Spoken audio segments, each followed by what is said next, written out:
যারা মোটেই ভেন্ডি পছন্দ করো না তারা একবার এই রেসিপিটা ট্রাই করে দেখো। ভেন্ডিটা ভালোভাবে ধুয়ে নুন, হলুদ, কাশ্মীরি লঙ্কা, মৌরি ও বেসন দিয়ে ম্যারিনেট করে নেব। এদিকে সর্ষে, সাদা তিল, কাঁচা লঙ্কা ও লবণ দিয়ে একটা পেস্ট বানিয়ে নেব।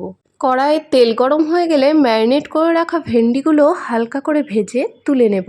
চেষ্টা করবে ভেন্ডিগুলো যেন এরকম সবুজই থাকে, কেননা বেশি ভাজা হয়ে গেলে ডিসকালার হয়ে যাবে। এবার ওই তেলের মধ্যে দিয়ে দেবো কালো জিরে, টমেটো, হলুদ, রেড চিলি পাউডার, লবণ।